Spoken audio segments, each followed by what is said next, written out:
Hello YouTube, c'est Blesk. Aujourd'hui, on va rentrer dans le vif du sujet avec une présentation de Logic Pro. Allez, c'est parti, générique.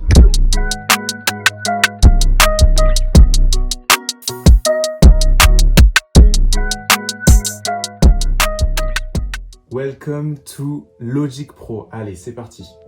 Donc, quand on ouvre Logic Pro, on arrive sur cette magnifique fenêtre. Bienvenue. Alors, sur cette fenêtre, on va voir plusieurs parties complètement différentes. La première partie qui est hyper intéressante et en fait on va travailler toute notre live sur cette partie surtout, c'est cette partie ici. On appelle ça la playlist. En fait c'est là où on va venir donc du coup rajouter des petits morceaux d'audio, des petits morceaux de MIDI. Ensuite ici comme vous pouvez le voir, on a donc du coup une piste. En fait, c'est juste un petit morceau rectangle où il y a marqué donc du coup le nom de l'instrument, où on peut voir donc du coup le volume de l'instrument, donc cette partie-là. On peut baisser donc augmenter comme on veut. Et ensuite, on a la panoramique aussi, donc ce petit bouton. Et en fait, ça représente la panoramique de la piste. C'est-à-dire qu'une piste, ça va être un instrument, par exemple un piano. Je suis en train de jouer un piano. Il va être joué comme si on était en face du piano. Et le petit bouton justement de panoramique nous permet en fait de dire non, moi j'ai pas envie qu'il soit joué en face de moi, j'ai envie qu'il soit joué soit à gauche, soit à droite. Ça sert à ça en fait quand on utilise une panoramique. Je vais jouer deux petits trucs pour vous montrer, ce sera plus simple.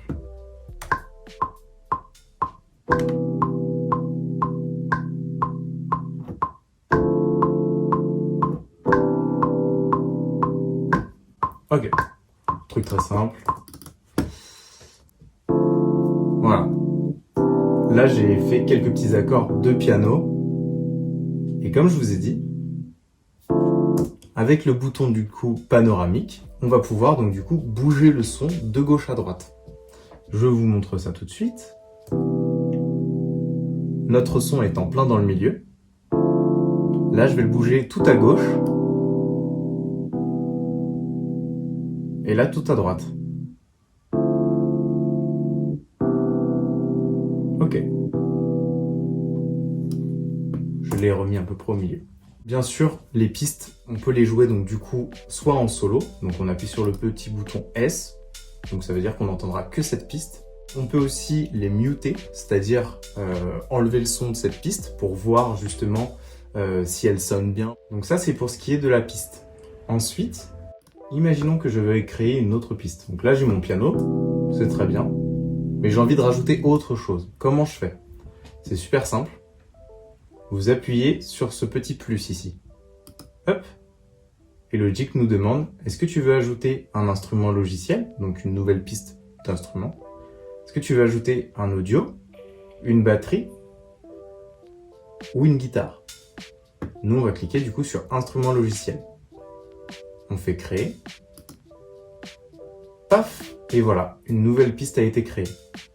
Une fois que je suis sur cette piste-là, si je veux rajouter des effets, que par exemple je trouve qu'il y a trop d'aigus dans mon piano, je peux aller les enlever. Donc du coup, je vais sur ma piste et je vais rentrer dans les effets de ma piste, donc cette tranche de console-là, et je vais aller dans les effets. Je clique ici, paf! Et là j'ai ce qu'on appelle un équalisateur. C'est un mot un peu technique, mais en fait c'est un simple graphique avec des courbes qui nous permettent en fait de gommer certaines fréquences qui nous dérangent. Par exemple, je vais enlever des aigus, enlever des graves ou enlever des médiums. Alors, je vous montre ça. Là, il y a mon piano sans aucun effet.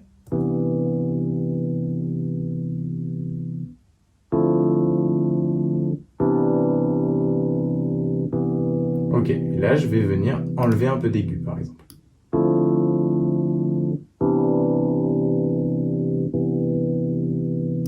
Voilà. Tous mes effets, je vais les retrouver sur ma tranche de console. Ça, c'est l'effet que je viens d'ajouter. Si j'ai envie de le désactiver, j'ai juste à appuyer sur le bouton On-Off. J'appuie, l'effet est désactivé. Si je veux le réactiver, je rappuie. Ensuite, pour du coup écrire des mélodies, écrire des accords, il va falloir donc du coup quelque chose pour jouer. Donc Pour ceux qui ont la chance donc du coup d'avoir un clavier maître comme moi, vous pouvez directement jouer vos accords dessus et ça va les écrire dans le logiciel. Mais pour ceux qui n'ont pas la chance d'avoir un clavier maître, il y a d'autres solutions. La solution numéro 1, c'est ce qu'on appelle le piano roll. Alors le piano roll, c'est en fait un piano virtuel qui va vous permettre en fait d'écrire toutes les notes. Donc je vous montre ça. Je crée une nouvelle piste. Voilà. À l'intérieur de laquelle je vais faire clic droit, créer une région MIDI. Paf, je vois qu'il y a une petite région qui s'est créée ici. Je vais l'étirer sur mes 4 mesures et je vais faire un double clic dessus. Et ça va m'ouvrir le piano roll. Pour écrire des notes, c'est très simple. Vous allez faire commande, vous allez appuyer sur la touche commande et vous restez appuyé. Et ensuite, vous écrivez les notes. Donc là, par exemple, hop,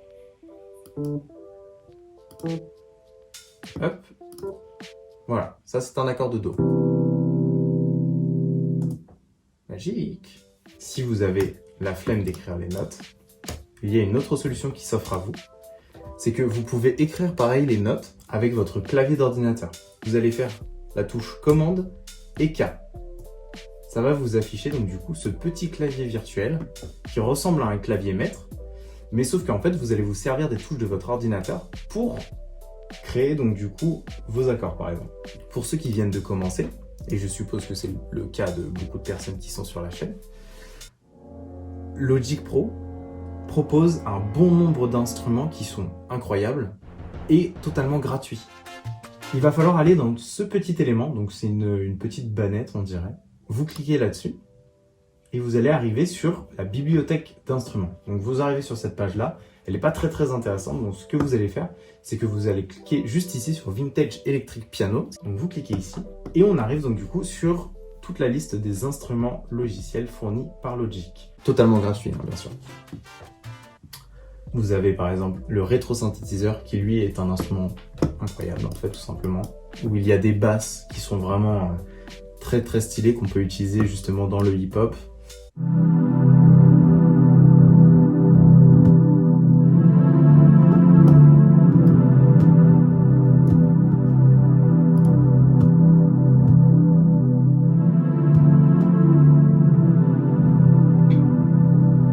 Génial. Le mixeur. Ok, donc je suppose que vous avez tous déjà vu des super studios de musique avec des consoles de mixage de ouf, des boutons partout. Aujourd'hui, on va dire que ça a un peu changé. Ça ne veut pas dire que ce n'est pas utile hein, d'avoir des consoles de mix énormes et qui coûtent super cher. C'est pas que c'est plus utile, c'est juste que on va dire que ça vient en surcouche de ce qu'on a déjà nous avec les logiciels. C'est super facile, donc du coup vous avez juste à appuyer sur la touche X de votre clavier, paf, et bam, vous avez votre mixeur qui s'affiche avec donc du coup toutes vos pistes. Passons aux outils de composition.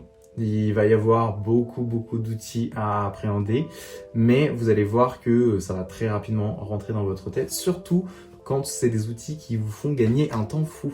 Là actuellement, ma souris est une souris, merci. Mais on va pouvoir la transformer en plusieurs choses. On va pouvoir la transformer en ciseaux, on va pouvoir la transformer en gomme, on va pouvoir la transformer en crayon, en pinceau. Il va y avoir plein de possibilités qui s'offrent à nous. Pour afficher les outils, vous avez juste à appuyer sur la touche T et ça vous fait apparaître tous les outils. Donc comme vous pouvez le voir, donc il y a l'outil crayon, gomme, doigt. Il y en a que vous allez plus utiliser que d'autres. Là par exemple, on va utiliser le ciseau. Donc je clique sur le ciseau, paf, et vous avez vu, ma souris s'est transformée en ciseau et je vais pouvoir donc du coup comme ça couper des notes. Donc, par exemple comme là, je vais essayer de couper des notes, clac, paf, paf, paf, paf. Je peux faire des notes plus petites, plus grandes. C'est comme je veux en fait. Ok, je pense que pour les outils, vous avez capté. On va passer aux bibliothèques. Logic Pro est connu pour donc du coup fournir des loops de super bonne qualité qui ont été enregistrés en studio et qui sont vraiment de qualité. Je vous montre ça. Donc du coup, vous allez sur le petit logo boucle, donc loops en anglais. Vous cliquez dessus. Paf. Et là, vous allez avoir donc du coup des centaines et des centaines de boucles. Donc vous pouvez les trier par genre. Donc par exemple, si vous voulez des boucles qui fassent funk, urbain, enfin tout ce que vous voulez, vous avez tous les genres. par aussi instrument. Donc ça c'est super. Par exemple là moi j'ai envie de rajouter une petite batterie et donc du coup quand vous cliquez dessus vous pouvez préécouter les boucles avant de les glisser donc du coup dans votre projet. Pas mal celle-ci. Ok, donc là par exemple celle-ci elle me plaît, j'ai juste à la prendre et à la glisser dans mon projet. Voilà.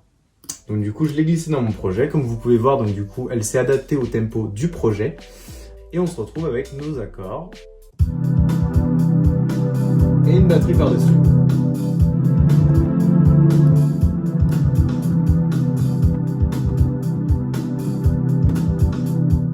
Ensuite, vous avez un navigateur de fichiers. Ça, c'est ultra intéressant.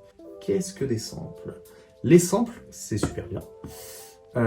C'est en fait tout simplement des mélodies qui sont enregistrées dans des studios avec des super synthétiseurs, comme je vous ai dit, à des prix exorbitants, qui sont capables de faire des choses magnifiques. Quand vous en avez donc du coup qui sont gratuits, vous les enregistrez sur des disques durs et ensuite vous pouvez vous en servir. Pour les incorporer du coup à notre composition musicale, qu'est-ce que vous faites? Tout simplement, vous allez dans le navigateur de fichiers, vous faites tous les fichiers et vous allez pouvoir avoir donc du coup tous les éléments de tout ce que vous avez sur votre ordinateur.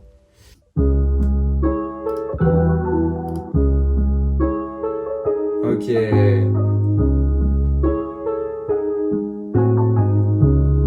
Très lourd. Ok, j'adore. Je prends lui, donc du coup, vu que je kiffe bien. Je vais venir le prendre et le mettre directement dans Logic. Bam! Et là, j'ai mon audio qui s'est mis. Bon, je vais régler mon BPM. Parce que là, je suis à 120 et comme on peut le voir, le sample est à 140. Donc on se met à 140. Comme ça, on va pouvoir le faire tourner. Et normalement, là, Logic est capable donc, du coup de lire le sample.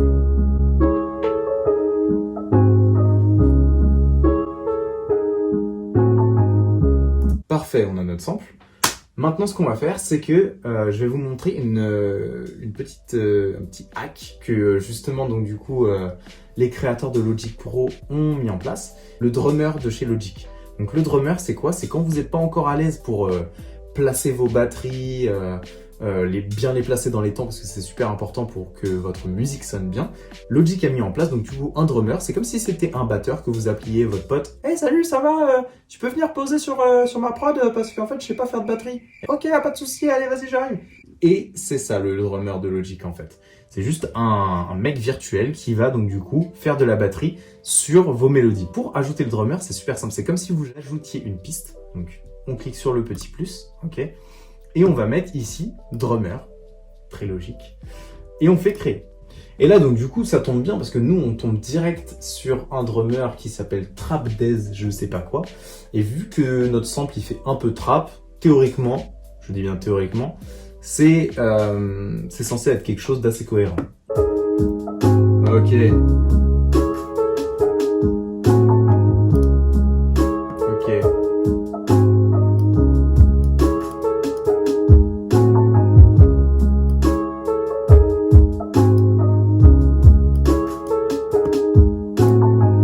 A few minutes later. Ça sera déjà un peu plus méchant.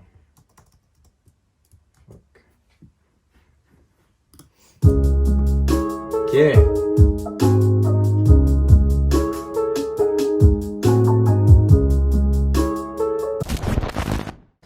Ok, j'espère que vous avez tout compris. Je sais que je suis passé assez rapidement sur toutes les parties parce que le but de cette vidéo, c'était une présentation générale et globale de Logic Pro. Bien sûr, je repasserai sur toutes les parties dans des vidéos donc du coup qui seront dédiées, par exemple, à faire les drums, à faire vos mélodies, à faire plein de choses, ok? J'espère que cette vidéo vous a plu. Moi, je vous laisse là-dessus. On se retrouve donc du coup dans une prochaine vidéo. Donc, je vous laisse sur le générique. Peace.